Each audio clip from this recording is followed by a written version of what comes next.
Good afternoon. Many thanks to Bogdan Zehin for the invitation and to Ostap Manulak for organizing the masterclass and the streaming. I prepared 3 interactive lectures, as you can see here, whereby the first 2 lectures will prepare the 3rd lecture. Here you see the final slide of this 3rd lecture.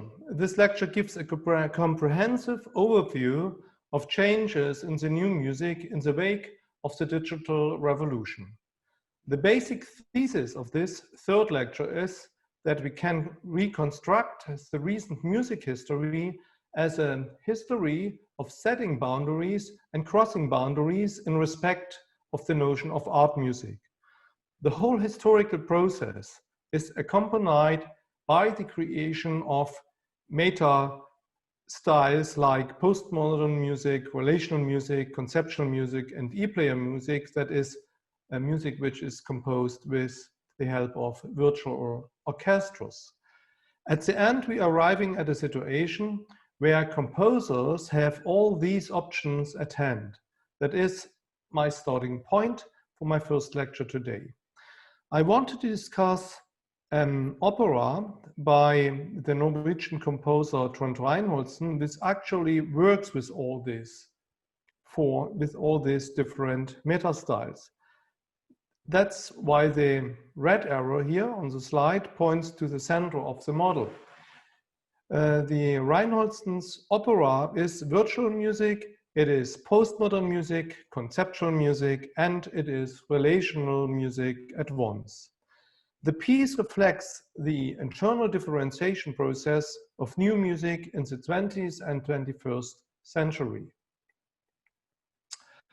In the second lecture, I will develop in detail a model of conceptualism, a model in the visual arts and in music.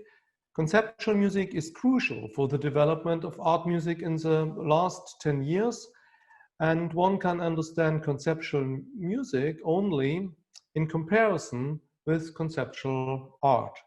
Finally, in the third lecture, I will present the whole model, which you can see here. It's a model of a reflexive notion of music.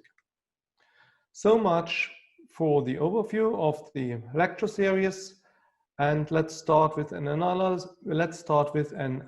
and interpretation of Trond Reinholds' trilogy.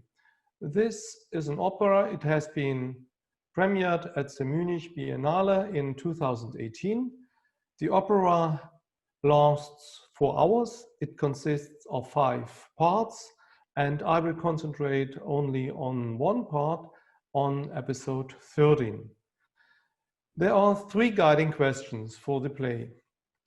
What kind of music is it? How is this music composed and how is it produced? The second aspect is the visual aspect. Why do these creatures look the way they do?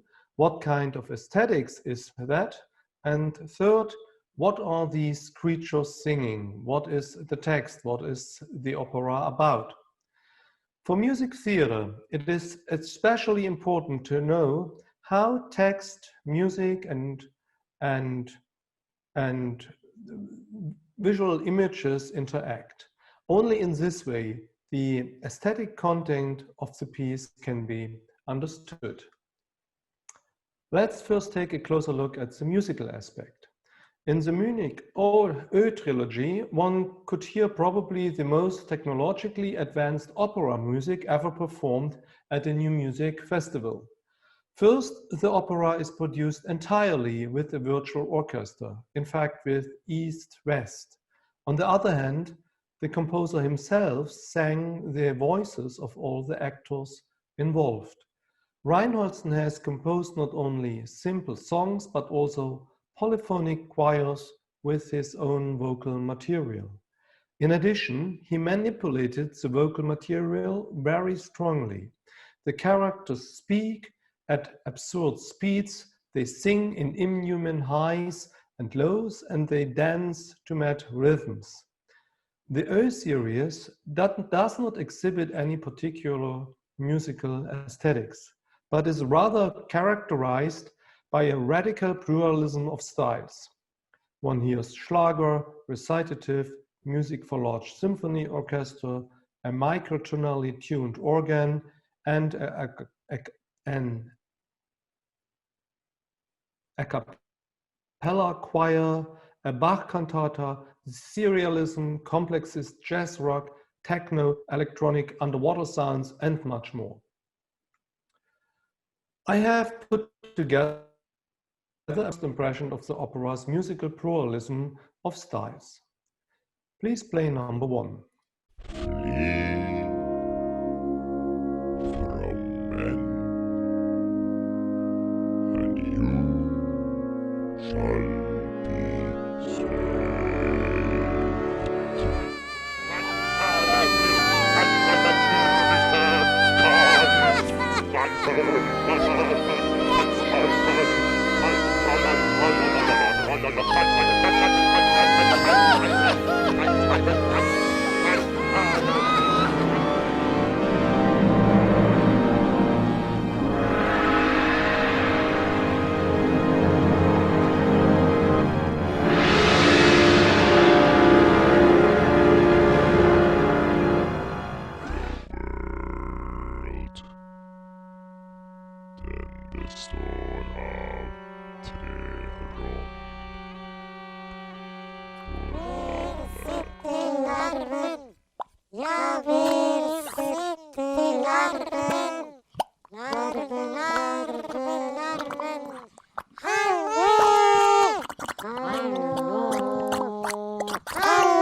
In the first scenes, the 3 protagonists are introduced one after the other. I would like to show now a video clip compiled from these initial scenes, and as far as the creatures wear masks, you are dealing with 3 archetypical creatures. In this respect, no individual stories are told in this opera. Please play number 2.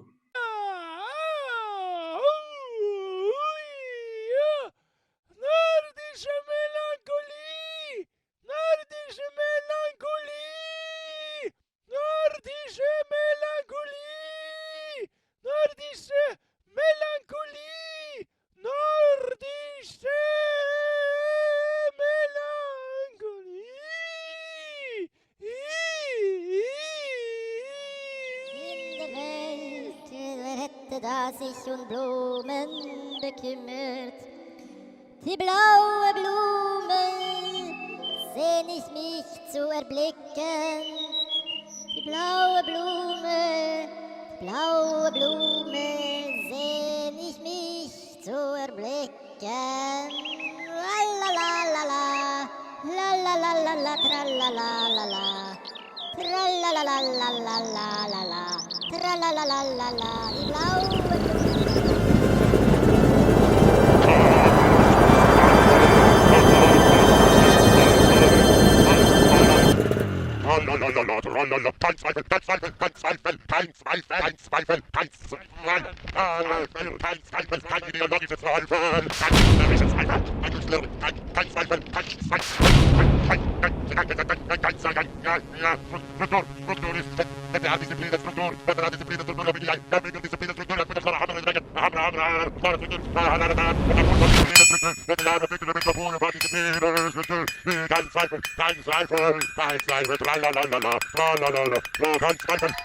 Wir müssen von unsere große Aufgabe.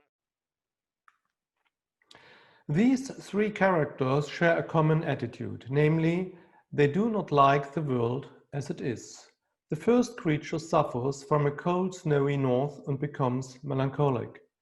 The second creature thinks about the blue flower of romanticism and takes refuge in a romantic dream with art. The third creature for the third creature, it is important to change the world. In other words, to make a revolution. Accordingly, this creature has a red foam head, hammers on the structure with a red hammer about big tasks and demands discipline, while shooting around with a drying pipe. In the scene, all the elements of a communist dictatorship gather together. The great promise of the revolution is apparently carrots for all. That's why the creature comes in with a wheelbarrow full of carrots, and why there is also a pathetic carrot symphony. So we see a melancholic, a romantic, and a revolutionary. All three creatures are deniers of reality. They suffer from the world as it is. But these characters do not simply possess these identities.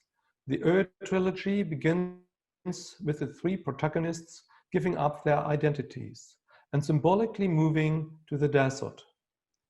The next scene is called "We Are the Desert Fathers" and describes a retreat into the private sphere.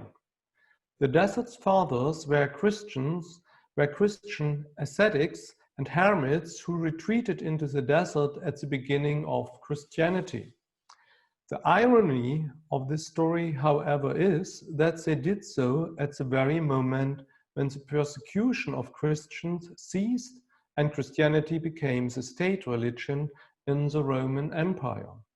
Living in poverty, loneliness, and contemplation was seen as the second best way to salvation, after it had become impossible to die a martyr death.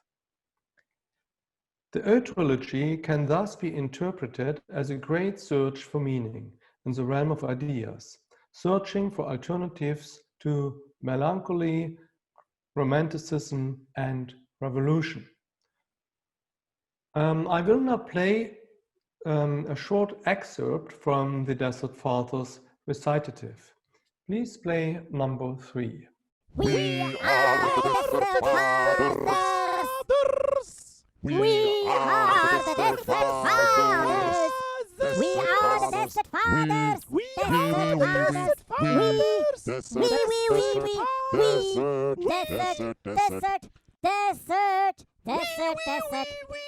We desert, desert, desert, desert, desert. Wir machen unsere Privatsachen. Unsere Privatsachen. Ja, ja, Schön.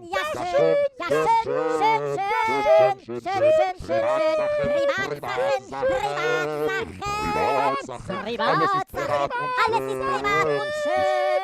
Kein Outside, kein Outside. Alles ist privat und schön. Kein Outside, alles immanent und zentripetal.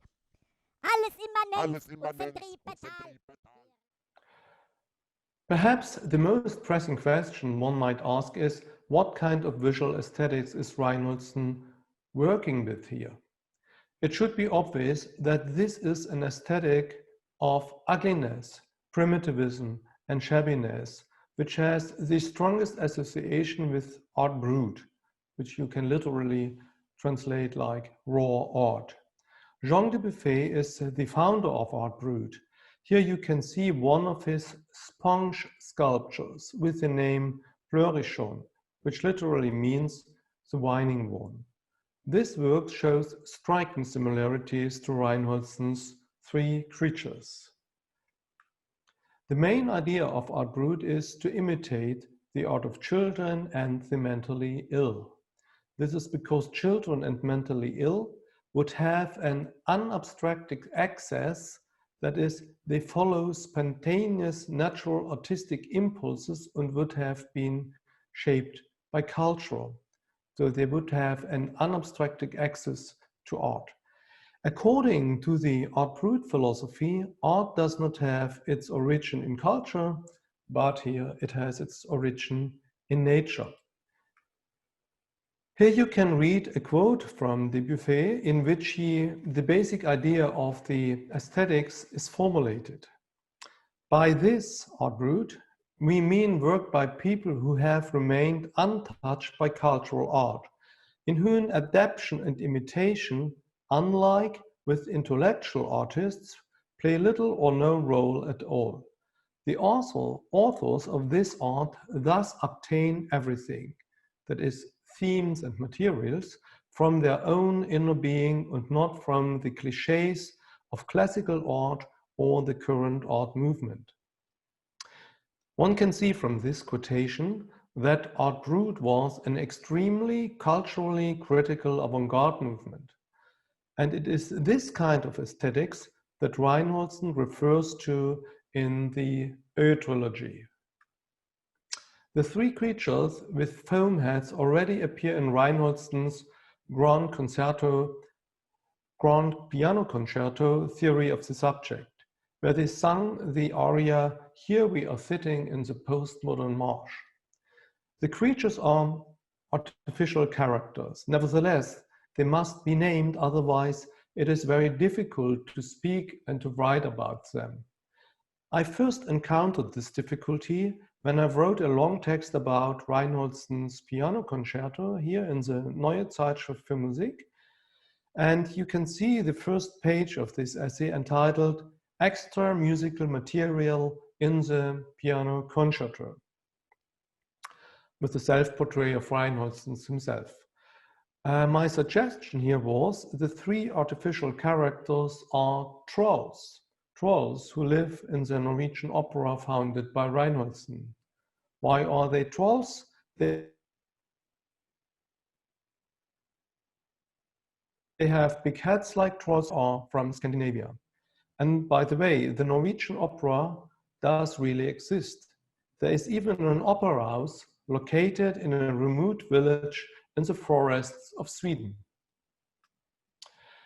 The three creatures are thus archetypical trolls that look as if they have emerged from Artroot.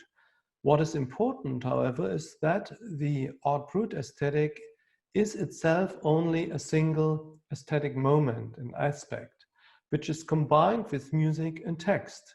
And in combination with music and text, the Artroot transforms its original meaning. In other words, the trilogy is not an Artroot opera, but something else. This becomes especially clear when the fourth creature with the red pointed cap comes into play. Here it is. The character is the personified Hegelian spirit. This interpretation and naming is obvious insofar as the creature sings sentences from Hegel's phenomenology of spirit. I have again edited 5 clips from the opera into a video. They follow each other chronologically and tell a coherent story.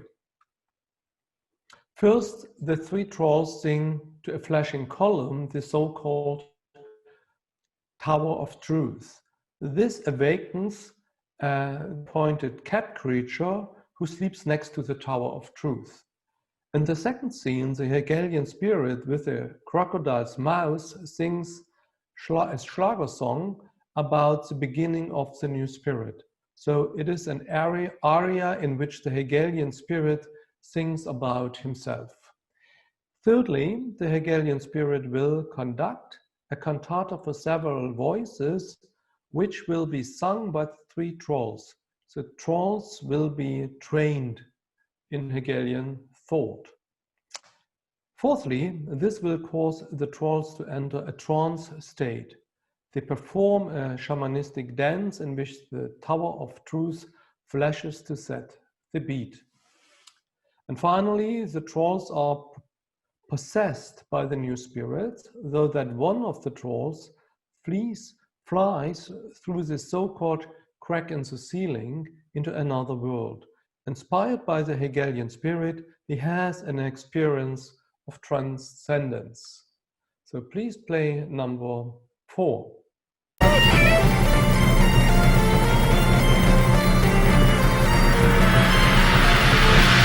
Are you the cross of St. Anthony?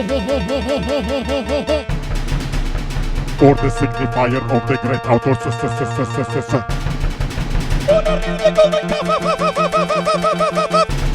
Are you fate, the bringer of unexpected narrative twists and turns?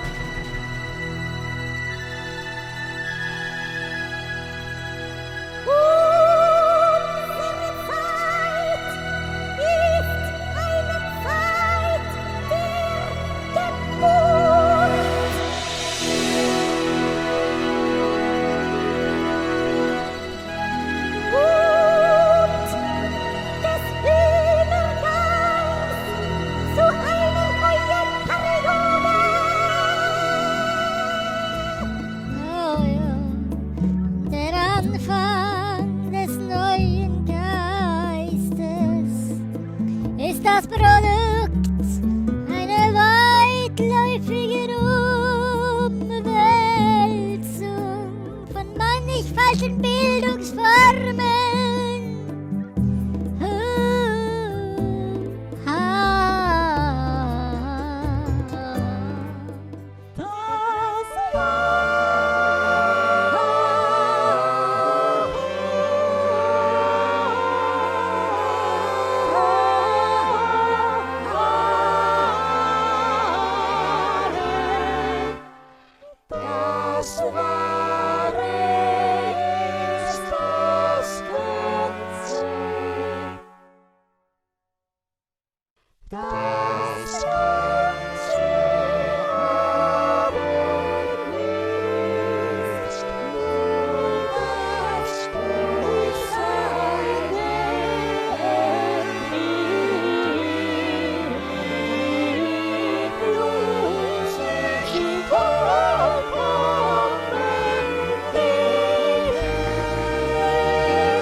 For the reception of the opera, it is crucial that and how Hegel's philosophy is visually contextualized through Artroot aesthetics.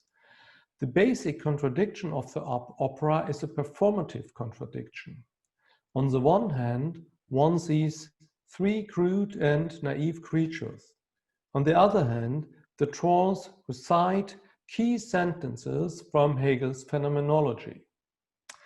One is thus confronted with an extreme contradiction between the anti-intellectualism of Artroot on the one hand and the highly challenging intellectualism of Hegel's philosophy on the other.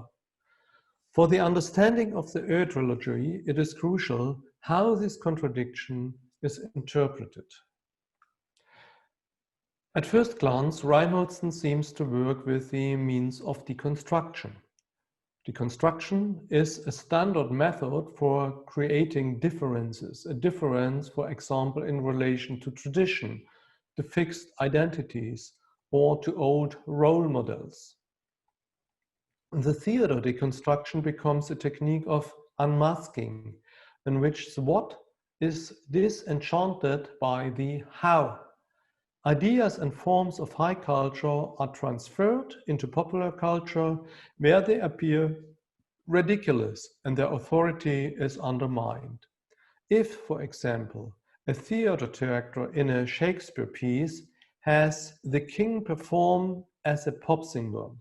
This usually delegitimizes the king's claim to power. The implicit prerequisite for deconstruction, however, is that one can actually recognize in the king a person who possesses power. But trolls are childlike creatures who do not allow themselves to be exposed. You cannot discredit what they say, but by the way they say it. This is precisely the function of the Artroot aesthetic in the trilogy. It creates artificial characters that cannot be deconstructed. When the trolls recite Hegel, they do so with an infantile seriousness. They sing like 5-year-old children and behave foolishly, so that one cannot help but believe that they are naively and willingly embarking on a great quest for meaning. So the trolls are not deconstructivists, they are actually deconstructionists. In the trilogy, deconstruction turns against its own principle, it deconstructs itself. Hegel's phenomenology of spirit, which Reinholds uses in here,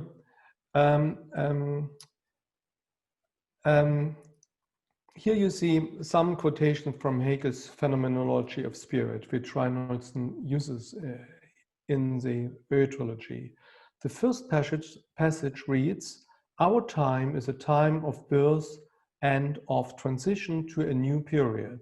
The spirit has broken with the previous world of its existence and imagination. That is, in other words, we live in a time in which our worldview is changing, and the spirit that has prevailed in liberal democracies over the last half century has been the spirit of postmodernism." The second passage contains Hegel's most famous and infamous sentence, "The true is the whole." What is so scandalous about this sentence? The reproach is that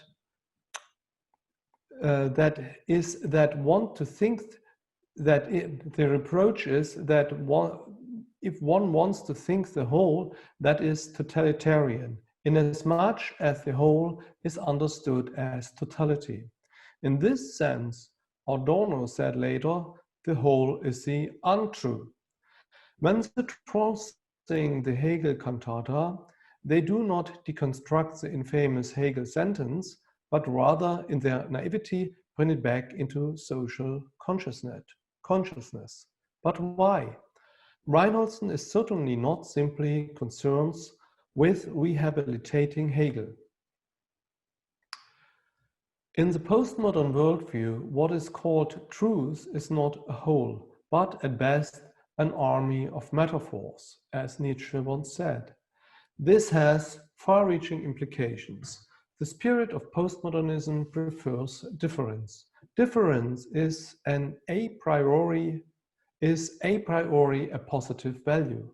Identity, in contrast, is a priori a negative value. This normative asymmetry between identity and difference underlies all political and cultural communication and belongs to our grammar and belongs to the grammar of postmodernism.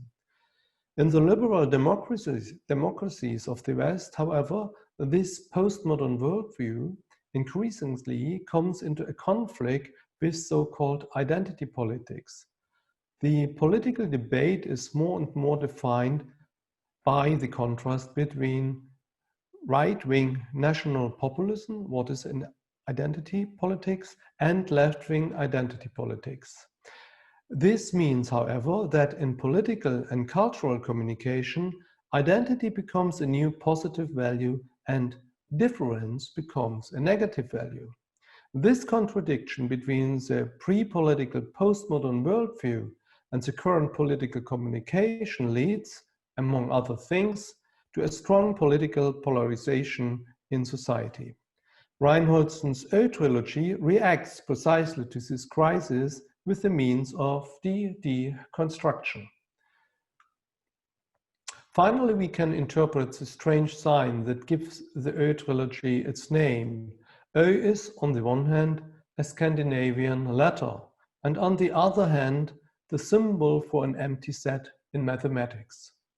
Ö embodies the main idea of a whole series of Ö episodes, which now include about 20 videos with a total duration of more than 10 hours, which you can find on YouTube. Ö is a symbol for a state of mind, purified of all cultural conditioning, in which, as in Hegel's philosophy, lies the great promise of a new beginning. In the interplay of musical stylistic pluralism, Artroot aesthetics, and philosophical text, Reinholds attempts to create a 0 point which experience and thinking, where experience and thinking can begin anew and from scratch. Only half of the opera is streamed as a film. The last other 2 episodes are live performances. Here you can see a photo from such a live episode. Meta opera followers of Ö. Nevertheless, the music is prefabricated like in the film episodes and is played over loudspeakers. The actors in these fantasy costumes do not sing, but imitate singing and speaking with grand gestures. There is only one person in the entire opera singing, and that is the composer Trond Reinholds himself, who has sung and edited these recordings on the computer at home. Here is a short video sequence of the meta opera, The Follower of Ö. Please play number 5.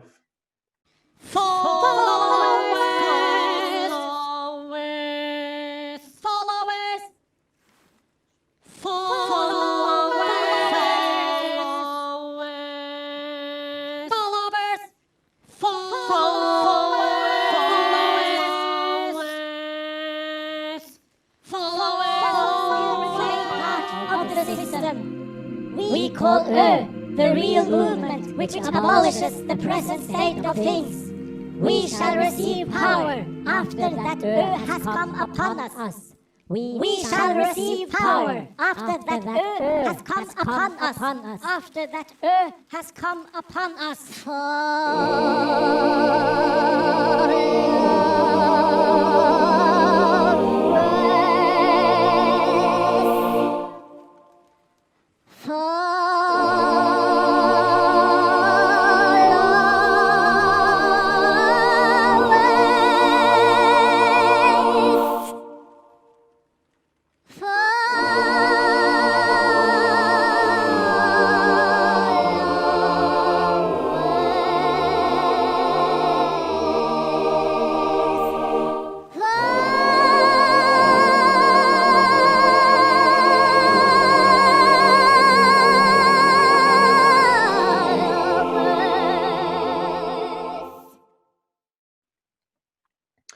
In the first 3 Ö episodes, the audience follows the troll's search for meaning on a film screen.